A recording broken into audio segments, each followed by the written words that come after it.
Hi again, everyone. This is Marissa Davis, founder and principal of Tallawah Consulting, where we help mission-driven brands maximize their impact by using purpose, innovation, and inclusion to drive their core strategy forward. Again, this has been our Tallawah Talks series where we have highlighted the work and the individuals who, in many ways, champion what it means to have inclusive impact in the world. And today, I'm happy to have another guest on our series here, Shadrack Frimpong. I'm so happy that you've joined us. And as I have done for all of our guests so far, just giving people the taste of who the person is behind the screen here. So just want to give folks a little flavor about who you are and the work that you've done. So hopefully you'll indulge me for a moment. But Shadrack, he has been he has done many things over the course of his life so far, and particularly within the social impact space. One of those starting off as the first in his family and in his village to attend college. So he went to the University of Pennsylvania in 2015 and received the President's Engagement Prize, which is $150,000 in which is actually the University of Pennsylvania's highest honor.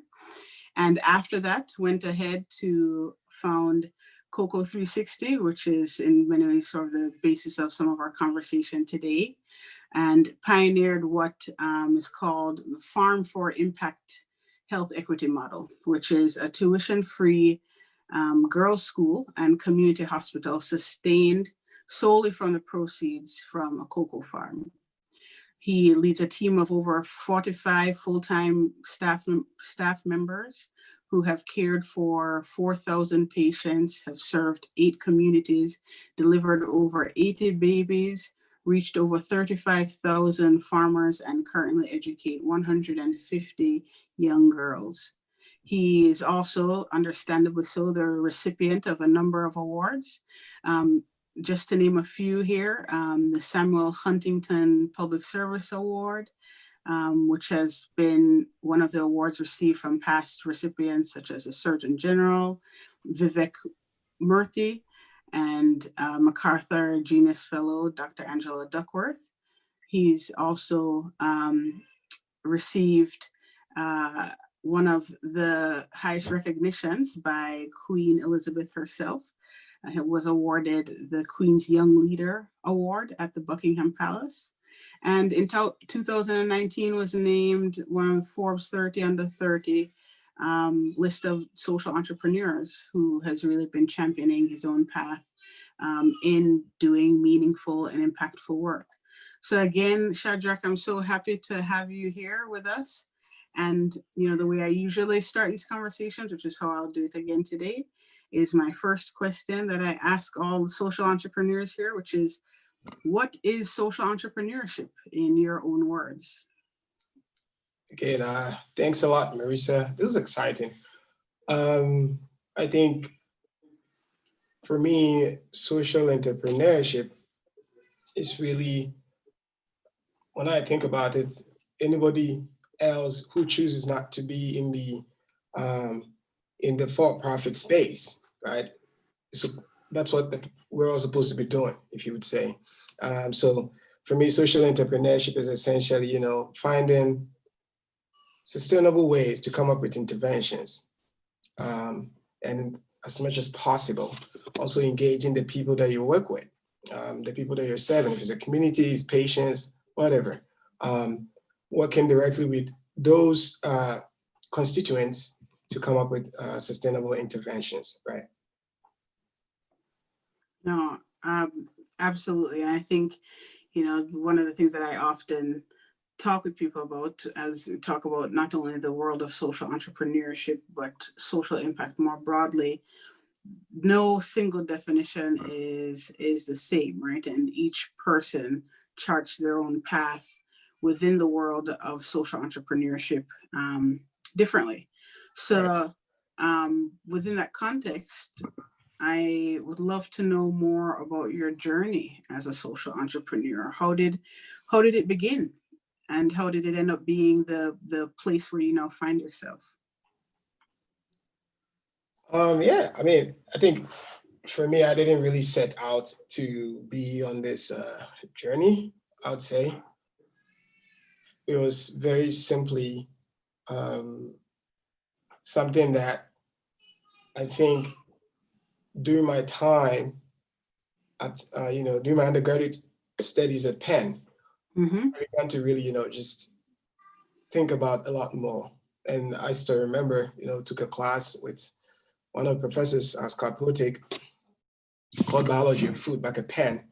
And then we had a chance to talk about, cocoa, Ghana, and all of that. And that was the very first time I learned that, Ghana as a country is the world's second leading exporter of cocoa. It gets about, close to $3 billion in export revenue from the crop. Now, for me, that hit me so hard because, my parents are cocoa farmers. They still are cocoa farmers. I grew up on the cocoa farm. I was born on a farm. My village is a small rural community called Tallawah, about 8 hours out from Accra. We grew up without for the first decade of my life, no running water, electricity, just a typical life growing up on a cocoa farm. I enjoyed it, but I also knew many years later, when I left for high school in the city and came to Penn and all of that, I knew very well that the health challenges and everything we experienced were quite not justifiable. So at Penn, when I learned that, I thought, wait, if the economy gets about $2 billion in export revenue, and then you have all these guys at Hershey and all these big chocolate companies making all the money they make, probably didn't help that, Hershey was just down there from Penn in Philadelphia. So Right. Yeah. it was sort of like a moment of clarity where I began to, really think about, okay, and I've been a health freak all the time, pre-med, public health, stuff like that. Mm-hmm. So then I began to think about, if cocoa ends that much, how could we leverage the crop to sort of, address the health inequities that we were facing as a community? Yeah. Mm-hmm. Right. And when you were thinking about how, so to that last part of how you could leverage cocoa, in favor of um, uh, addressing some of these health inequities in some way, how did that process start? What did it look like to actually go about leveraging this resource that you all had available? Yeah, so I mean, over the years, the most critical piece in this work is, and I keep saying, whenever I have the chance, whether I interact with mentees or, at places like this, Mm-hmm. because the impact space is probably one of the few spaces that has to do so much directly with human dignity and humans, as far as they're concerned. I kind of find it quite fascinating that we go to school to get MBAs to become business professionals. We go to school to get MDs to become doctors. We go to school to get JDs to become lawyers. That's a space we need to go to learn about to do it. It's like, Right. but usually it's the kind of space that people just like, I feel like this, I saw this problem, I guess, So that's first of all, how, I would always, I've always encouraged people, because even when we started, admittedly went to the community night, we thought, okay, here's how we're going to do the whole leverage in 10. We can take crops and then apply it to the whole thing. But in the first year and a half, well, we were able to, work with the community. And then, get the community gave us land. We were able to put up facilities, put up the school, put up the health facility. But then, more and more, I think for me, getting into like second year of operations, I began to think, no, there has to be a better way of doing this thing. So that's when actually, in 2018, I came back to the University of Pennsylvania to get a master's degree in nonprofit leadership. And then after that, Mm-hmm. that was 2018, finished in 2019. Then I moved up to Yale to do my master's in public health. And then now here, I'm here at the University of Cambridge doing my PhD in primary care and public health. But really, it's just along the way, I've learned that, how we've learned to leverage, these farm revenues to address the challenges has really been trying to do what has not been done before, right? Oftentimes when we think about social impact, we don't think about innovation because it's more like, okay, it's a feel-good space. But we figured that we could work with community members, take the farm revenues, and then look at two of the core critical issues facing just not the community, but everyone around the globe, especially those in rural communities. And so we looked at the field of healthcare, and one of them was, what we call user fees. In the US, we call it copays. In some places, you call it consultation fees. Now, in underserved communities, whether it's African American communities in the US or a rural community like my village, you will find that more and more these copays or user fees, they seem very small, typically between, like in Ghana, regionally they differ between $2 to $5.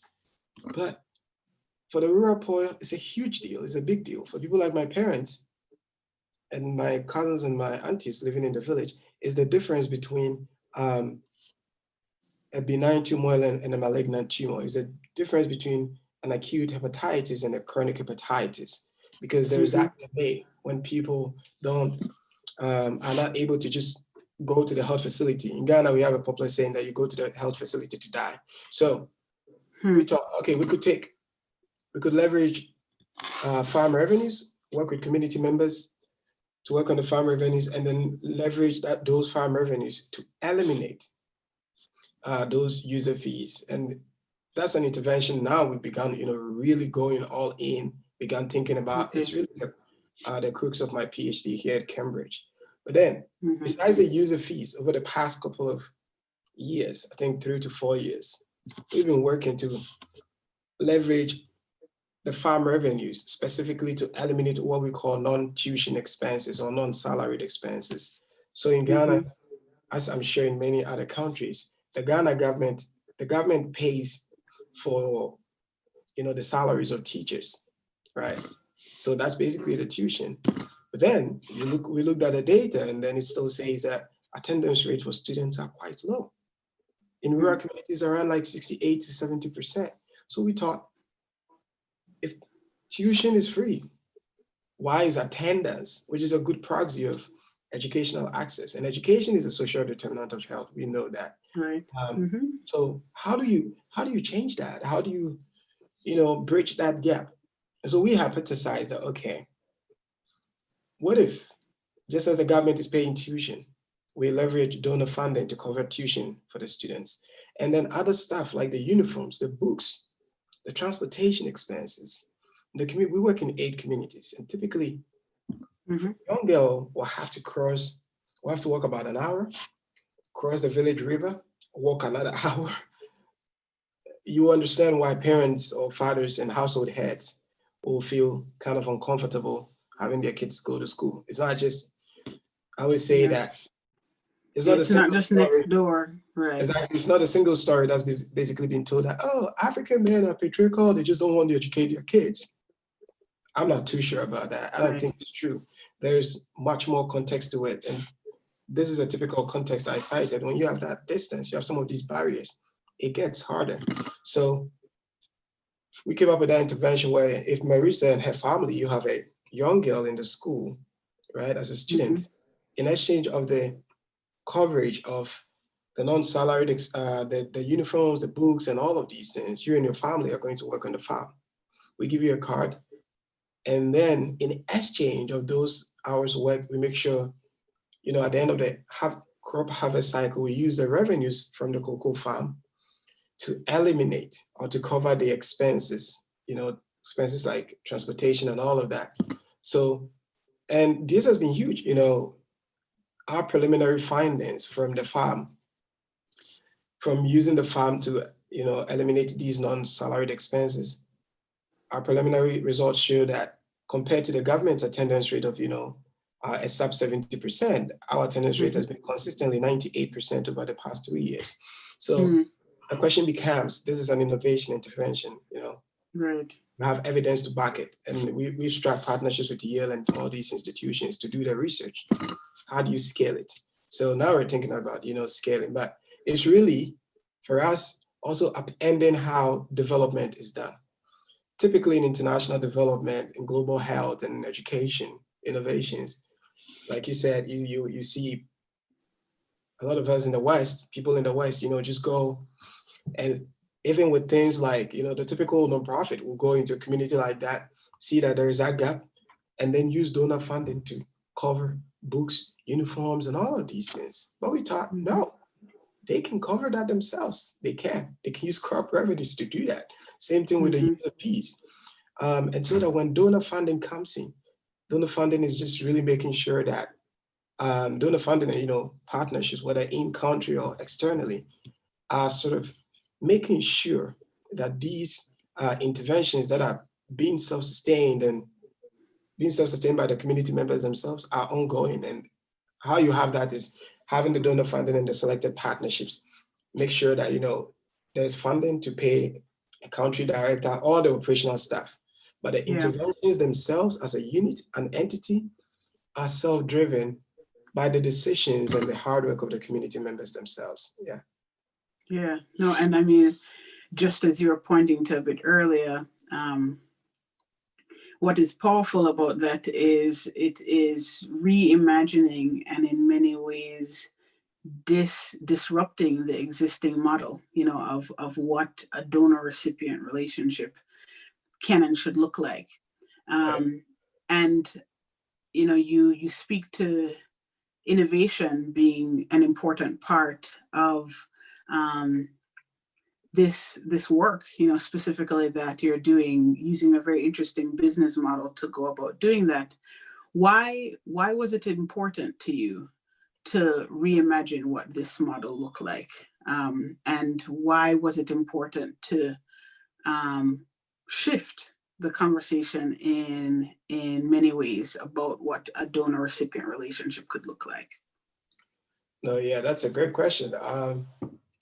And I would say is that over the years, typically what many of us, when we talk about coming up with innovations and ideas is, oh, you get about 5 to 10 people in the room. And then, you just get these, I saw that a lot when I was doing my master's in nonprofit leadership. People get sticky notes and they put it on the wall, another person put it on the wall and coming up with ideas. I think that the best innovations and the best ideas that preserve people's dignity are the ones that come from a person's place of deep-seated anger. And we're seeing it even with the Black Lives Matter movement and all of that, because it's fundamentally internal. There was no sticky note in the formation of the Black Lives Matter movement. People just said, enough is enough. It was just, you have to respect my life. Right. And for me, that was it. I grew up in the village. I have been on the other end of beneficiary. As a community growing up in the village, we had lots of nonprofits coming into the community, some that I wouldn't mention their name, but you see, because we're a cocoa growing community, I also mine, small scale gold mining. You can imagine these guys are going to come around. But I noticed a trend where people just come, do things for the cameras, boom, don't see them again until election time. Same, repeat. And these things break down. And then the unintended negative consequences were quite ridiculous. It was just, people were dying, literally. People, like you come and drill a borehole. You don't show the people how to maintain it and all of that, and you leave. Over time, it's going to get poisonous where a lot of these chemicals like chlorine and whatnot are going to come in. The people still think it's still good to drink. They're going to drink, and guess what? People are going to die. And so then it would have been better if you didn't go. So we stayed as a community and we kept drinking our river, kept drinking from our river, which is what I enjoyed as a child. So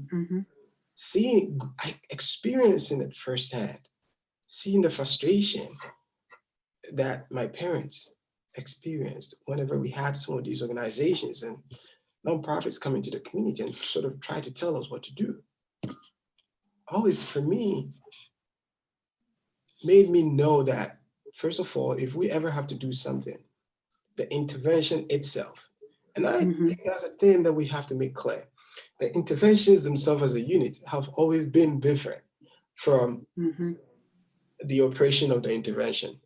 And so, or Mhm. the delivery of the intervention. But the intervention themselves can always be sustained by the community members themselves. They have been living years, you know, and I always give an analogy that, look, when you go into someone's community and you just go with your top-down innovations and everything, and you go and you just start doing it, that's no different than someone passing by your house, hearing you having this conversation with me and thinking to themselves, I think Marissa is going crazy. She's going insane. She's having a mental health breakdown. So you know what? I'm going to Mhm. go inside and then I'm going to go set up a mental health shop or whatever. I'm going to set up an intervention inside her room. Right. Yeah. And then, not just that, I'm going to sit there and tell her how to come and do it every day. That's literally what we've been doing in this space. It's the Mhm. biggest erosion of human dignity. Like, and for me, I saw the frustration. My parents would go to these community meetings where we have nonprofits come. And every time I leave for home, my dad would just be remembering, look at these people that just came to tell us what to do. We've been living in this community all our life. Are you the one going to tell us what to do? So I knew that. And then the other thing was the notion that we're poor. You know, I always say this. I would not be surprised if one of these days I walk into the offices of some of these, global nonprofits that are really big, and there's like a picture of an African child there with a pot belly and all naked, Mhm. all betted around. And then I'll look closer and it'll probably be me because that was my childhood. That's just how we moved around the community. When it's raining, we strip ourselves and we run into the rain and we're bathing in the rain. It was fun. Mhm. That's Mhm. how we grew up. It didn't mean we were poor. That is wealth, richness in our context. You know, Mhm. we ate organically, we ate from the farm, everything. I never knew what cancer and whatever all these things were until I got out of the community. People grew old, you know. So yeah, we're having our own herbs and all of that before, modern medicine came into the communities, but it said a lot. We're not poor.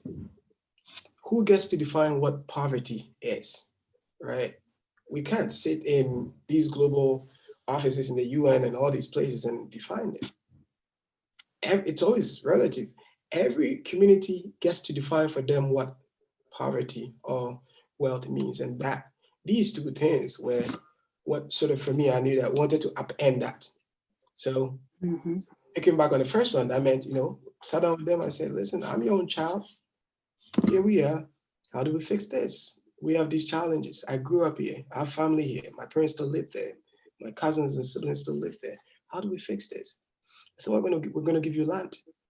We're gonna clear it together. We're gonna do this together. And we okay. And then we set up a decision-making cycle where we say, okay, we're gonna use farm revenues to eliminate it, and we're gonna vote as a community. We have these days. We have one coming up literally this coming week what Mhm. we call community accountability days. We sit down with the community and we tell them, well, it's the end of the year. This is how much we had from farm revenues. Here are the issues we're having as an organization. And here are the net profit we have. Let's vote. What should we use the funds to do in education and Mhm. healthcare? And they vote. We decide, power to the people, sort of. So that's one way we address that. And the other way is, sort of trying to show that they're capable partners, not poor people who deserve handouts, but really people who are wealthy in their own right and are full of dignity. We Mhm. demand that community members work on the farm and then generate the revenue and bring it in. Right. Those are the two ways we've sort of appended things. But yeah, we think that exactly, right? The donor recipient should simply be, and for us as an organization, we always said the donor funding, we hope to eventually get to a place where donor funding just comes in to help in the sustenance, to help in the delivery of these Yeah. community sustained interventions. The interventions Mhm. themselves are sustained, but we get donor funding so that we can employ a country director to manage it. We can employ, but the intervention itself as a unit should always be driven and sustained by the community. Yeah. Yeah. No, I mean that you can imagine for a world and industry in many ways, if you look at the nonprofit space as a whole, the even social entrepreneurial world as a whole isn't always, this is not the dominant narrative, right? And so when I think about all that you've shared so far, one of the things that is coming to mind, especially just within your last response, is really around proximity. There, Brian Stevenson, who is executive director of EJI, Eco Justice Initiative, speaks a lot about being proximate to the issues that you care deeply about addressing. And so for you have been in the position of being proximate to these issues to the extent that you grew up in the very neighborhoods and the community that you're committing to serving. Now, as you know, within the social impact space, more broadly, there are a number of people who are doing the work who aren't necessarily as proximate to those issues and to the communities that they are serving. So what advice or what kind of recommendations would you give for individuals who are wanting to engage in this work more responsibly, more respectfully? They want to treat the people that they're working with the dignity that they deserve. What does it require, you think, on their part to do this work in a responsible and sustainable way? Yeah, I think, as we sort of even in the context of diversity in the US and, even in, the empowerment of Black people or people of color, I always say that as much as we can always try, like if you have a non-POC, there's no way a non-POC can lead an African American Resource Center. When I was at Penn, the Marcos Center is still being led, was and still being led by a Black man, and most of the faculty and the people there are Black people. That's how it needs to be, because the other person has to come in as an ally, right? Mm-hmm. And it doesn't mean that you're not valuable. It means that maybe, and we're not all born, there's this narrative that everyone needs to be a leader. Everyone should be a leader. I totally disagree. Yeah. Because, and for me, I don't even like the concept of leadership. I like to call it stewardship. I think that's the right way to put it. Because leadership comes with ego. But anyway, having the right people who did not only grow up or are not only proximate to the conditions, so we're talking about people who were not only proximate, but they are still proximate to the conditions. Changes everything. And when I think about development, I cannot for the life of me understand why Africans who grew up in those communities cannot be empowered themselves to do what they need to do. Like, if you really care about an issue, then you care about the bottom line, right? The bottom line is all about dignity and the people managing and understanding things themselves. And so if people want to come to this space, my recommendation is, well, if you're not a leader, chief steward type that, likes to get things started and initiate things, right? And you obviously, want to support the people like that, so many, not all of us. Even in my personal life with Coco 360, yeah, I lead. But then here at Cambridge, I'm following, so we flip between, but where you want to follow in the international development space, in the communities, that you're not from, definitely step aside and try to learn as much as possible, right? And as much as you can, if you truly care about your causes, you probably don't want to be in a leadership position because you will never be able to understand it fully until you've lived it. No amount of reading books, no amount of talking to community members, no, there is nothing that can, take the place or equate the place of having grown up in the community and having grappled with those issues and challenges yourself, and seeing them very close up. So that's, and you see, again, Brian Stevenson, I love him. You go to the EGI website, right? You see he has some of his past, some of the incredible people whose cases he's worked on in the past, like, Hinton. They're on his staff. They are on his staff. He put them there.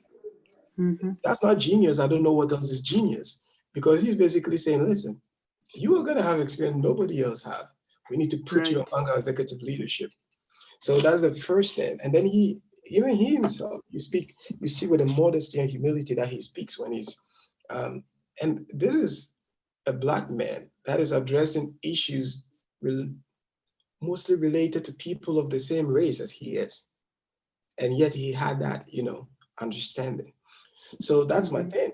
But if you have the stewardship leadership type, don't get up and go to Africa to start something. No freaking way. There are a lot of issues where you grew up in the US. I went to school in the US. There are a lot of issues in the neighborhoods in Philadelphia. Why don't, if you care so much about the bottom line, which is the world being a better place, it's probably best for you to just look at your backyard and try to address them if you can. And that's just, what I believe, because when it comes down to it, if we really are putting the ego aside, then we don't care what we do that makes us look good. Rather, we do care about the fact that human dignities are being restored and people are having issues that are being resolved.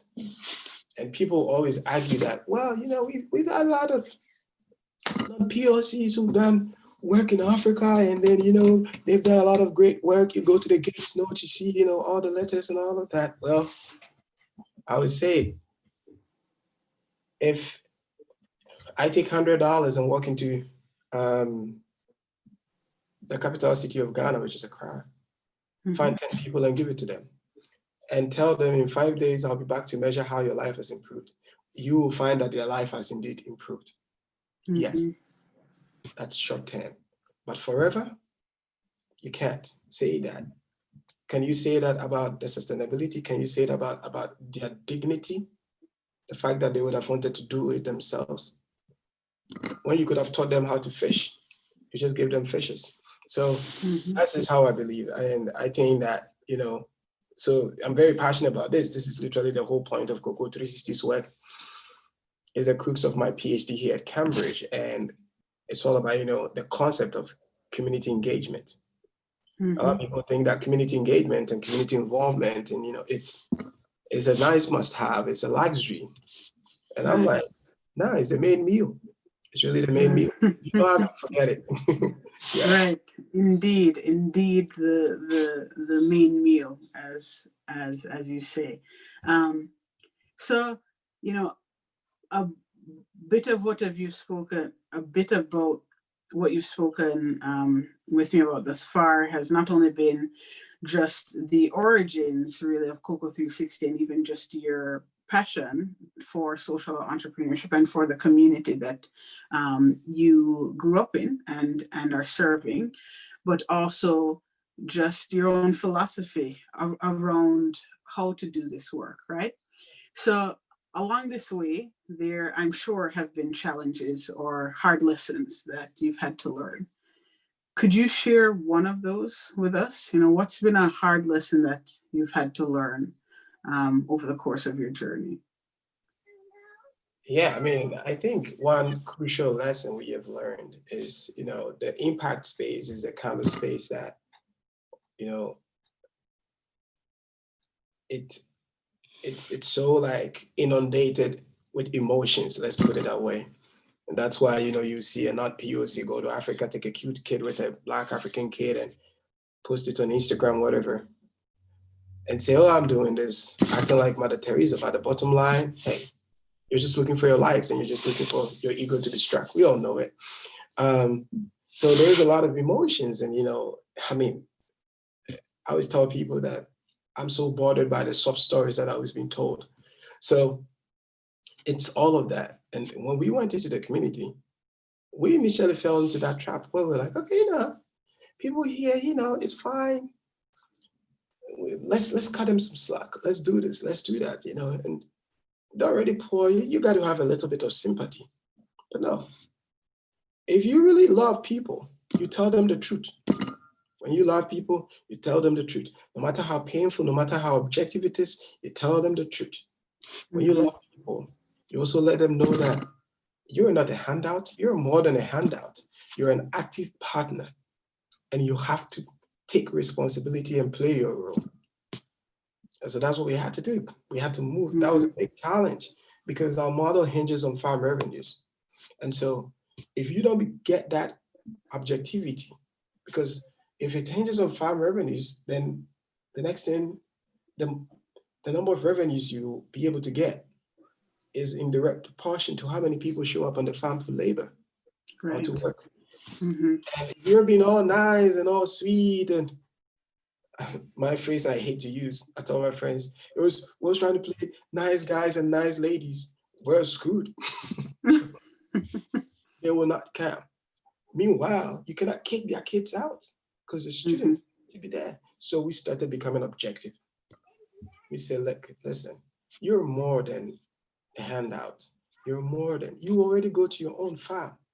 I see you as an active partner. I do my part, you do your part. Let's get objective. Right. Let's write these business print. We literally wrote down contracts, had people sign. Some of them will put their time on it. But we did whatever needed to do so we can get the revenues that we need. So that's the thing. I think that emotions, every time I see subs and I get bothered. It's why obviously I'm in school getting PhD, because I hope that our organization will be able to drive its narrative. Yes, with stories are important, but fundamentally with objective evidence and data, because facts have never ever lied. They're always there. And thankfully, facts also don't care about feelings. So we get to just move on and serve the community well. Yeah. Yes. I suppose facts are facts, And no, I appreciate you sharing that, because because of the nature of the work, largely in social impact space, people do it first because in many ways, their heart is calling them to it. And I think that is where the beauty or the opportunity might come in a socially entrepreneurial kind of outlook or model of things, that yes, the heartstrings or whatever has brought you to the issue in the first place, either you were just so moved by something, or you were so upset about something, or you were so saddened by something that you wanted to do something more about it, is still important. But the next step of actually meeting that with some kind of meaningful action and next step, anchored in very thoughtful and kind of logical modeling for what that can actually look like. Yeah, totally. So the flip side of that question, then, I asked you to speak to one of the hardest lessons that you've had to learn. What has been something that you're really proud of? What has been an accomplishment that you're really proud of with the work that you've done so far? Oh, I think, the single thing is, we've been able to do is, in many ways, showing the community members themselves that, they're more than what they even think they are. Fundamentally changing that kind of mindset. Where we've exactly letting community members, working with them to put them in the driver's seat, if you would say, where they get to make decisions, run things, and all of that. People come to organizations like, you have community accountability days? I thought you were doing everything. No, no, no, no, no. Well, you have to be accountable to them. No, Yeah. and if you're not performing, they're going to call you out. In our organization, we have what we call the village committee. These are some of the most respected people from the community, selected by the Mm-hmm. community members themselves. We work 7, 8 communities, and they meet frequently to ensure that the decisions the organization is making are in alignment with the principles and the values and the needs of the communities themselves. Mm-hmm. So that's it. And a lot of people told us we could not do this. A lot of people say, well, I mean, typically the narrative is you go and you just do everything completely for them. Right. People are poor, so you're into a rural community and you think they'll come and work on a farm. Well, we'll see. They won't. Well, it's been 3 years. They still come, work on the farm, get our revenue. Mm-hmm. And I mean, to the point that now, again, the government is now asking us, wait, what's really going on? How can we partner with you to actually scale this? So, Mm-hmm. that's one thing I'm, very, very proud of, that we as a team, we've been able to do. And it's not really even the credit to me or our team per se. It's a credit more to the community, their resilience, and showing the world, I guess, that there is a better way of doing this. And now that, we've I partner with the government, and here at Cambridge, we getting evidence, and we just established a research partnership with Yale a couple of months ago, the Yale School of Public Health. Having all of these Mm-hmm. things puts us in a position where we get on the global stage to say, look, this is how you need to do it. Exactly. Yeah. Yeah. No. Mm-hmm. Absolutely. And that is something worth celebrating. The fact that part of your recognition is celebrating the work of the actual communities that you're serving. Right. So I guess my final question here for you, hopefully it isn't too much of a tough one, Right. but how can we, those viewers out there who will have the opportunity to hear more of your story and learn more of what you've been doing, how can we further support your work and your journey? Well, I like to write a lot, and then also, Mm-hmm. um, I also like to, obviously share the work we do a lot. So, we just started, putting a lot more of the work that we do out there. And so already, as far as Cocoa 360, our work we do is concerned, anybody can go to, cocoa360.org, learn more about us. You see our social media Mm-hmm. handles, Mm-hmm. LinkedIn handles as well. And definitely follow us, get updates on the work we do, sign up to our newsletters. Personally, I also have, my website up, and I, talk about our work and the progress that we as an organization we're working together with the community to be able to do. So definitely my personal website, shadrackfrimpong.com, but I'm also on social media. You can definitely, follow. I share the work we do, share our insights and experiences, and I'm always, grateful to learn of the insights that we learn from others. There have been many Mm-hmm. people that have been in this space for some time and know more than we do. We've only barely been 4 to 5 years, so it's always gratifying to speak with experts and all of that. And of course, if you want to intern with us, get in touch, go to our website, Mm-hmm. contact us. It's COVID-19 era, so we have a lot of remote, opportunities in development, communications, and graphic design, all these other opportunities available. If you want to come Okay. down to Ghana to be part of our team, whether it's short-term internship, 2 to 3 months, or long-term, we have those opportunities available. As I speak to you, we have faculty and students from Yale in the communities now, even in the midst of COVID-19, working with us on data collection and all of that stuff. So the opportunities are endless. Once we see all your resume and we see your interest and spend time on your website, definitely be able to find a space for you. So yeah, and of course, if you're a billionaire or you're a donor, get in touch and we'll be happy to scale up. Use your Accepted funds in to do all more good work. currencies and Yeah. Yeah. absolutely. No, awesome. Well, again, Shadrack, thank you so much for the time that you've spent with me today. I mean, I think it goes without saying, but I want to make sure I say it, that the work you do um, has ripple effects, you know, not just across your community as you're witnessing, but clearly as people are noticing the kind of work that you're doing, how it could potentially be scaled to other communities that are far beyond your own, is something that I'm so glad that this space, you know, the space that you're operating within has created the conditions for you to be able to do that. So All right. thank you for your continued work, and thanks again for taking the time out to chat with me. No, absolutely, my pleasure. Thanks so much for having me. Yeah. Awesome.